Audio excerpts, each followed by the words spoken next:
Assalamualaikum warahmatullahi wabarakatuh. Hai adik-adik kelas 11, bagaimana kabar kalian? Semoga tetap sehat dan semangat untuk belajar ya. Pada kesempatan kali ini kakak akan menjelaskan pelajaran bahasa Indonesia tentang materi teks cerita pendek. Untuk selanjutnya, tonton terus videonya ya.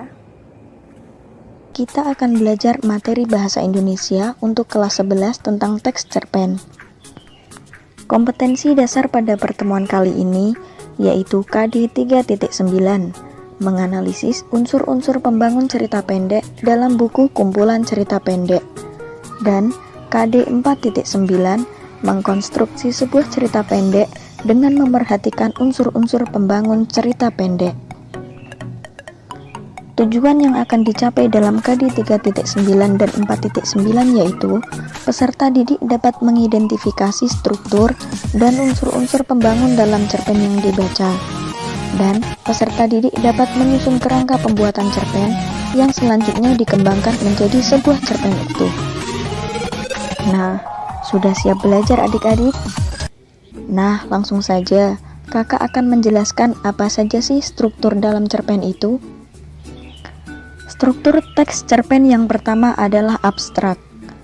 Abstrak adalah ringkasan atau inti dari cerita pendek yang akan dikembangkan menjadi sebuah rangkaian-rangkaian peristiwa, atau bisa juga sebagai gambaran awal dalam cerita. Abstrak ini bersifat opsional, boleh ada atau tidak. Struktur cerpen yang kedua yaitu orientasi. Orientasi berkaitan dengan suasana, waktu, dan berkaitan dengan jalan cerita dari sebuah cerpen.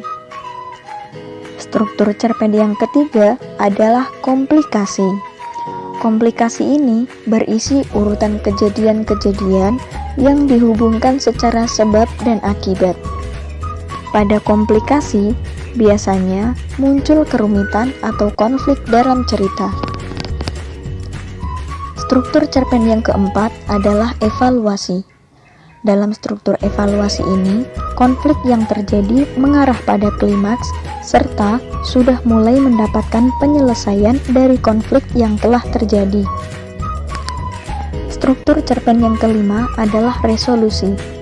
Pada bagian resolusi ini, pengarang mulai mengungkapkan solusi yang sedang dialami tokoh. Dan struktur cerpen yang terakhir adalah koda. Pada bagian koda atau bagian terakhir, terdapat nilai ataupun pelajaran yang dapat diambil dari cerita pendek tersebut oleh para pembacanya. Nah, adik-adik, biasanya abstrak, evaluasi, dan koda bersifat opsional. Artinya, sebagian besar cerpen tidak mengharuskan ada abstrak, evaluasi, dan koda. Bagaimana adik-adik? Sudah paham mengenai struktur dalam cerpen kan? Nah, selanjutnya kita akan belajar tentang unsur-unsur pembangun dalam cerpen.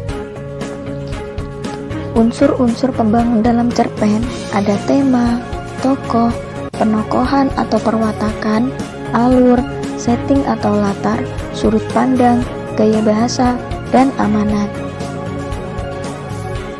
Nah, berikut ini kakak tampilkan pengertiannya agar adik-adik bisa mencatatnya.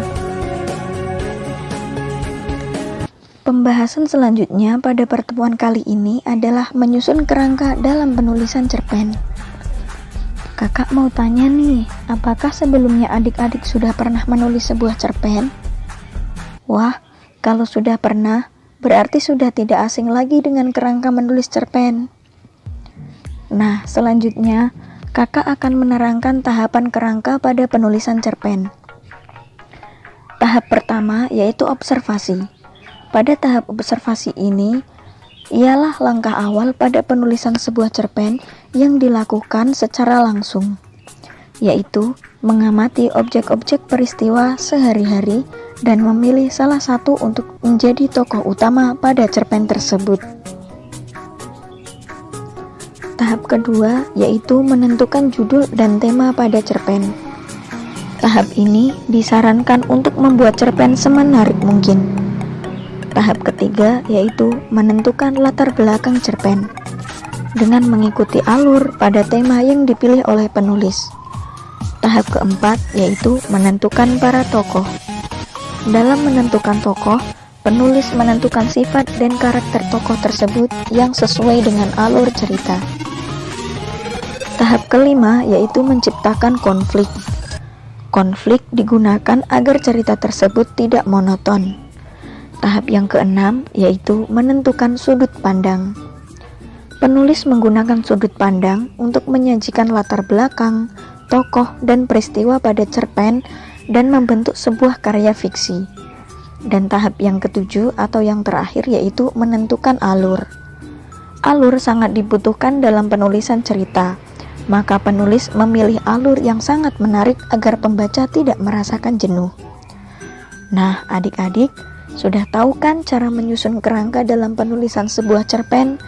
Selanjutnya, untuk mengetahui pemahaman adik-adik, kalian bisa mulai menyusun kerangka penulisan cerpen yang selanjutnya dikembangkan menjadi sebuah cerita pendek yang utuh. Nah, tadi adalah video belajar tentang materi teks cerpen. Terima kasih ya sudah menonton dan semoga kalian bisa paham dengan materi yang kakak berikan. Sampai jumpa lagi di pertemuan berikutnya. Wassalamualaikum warahmatullahi wabarakatuh.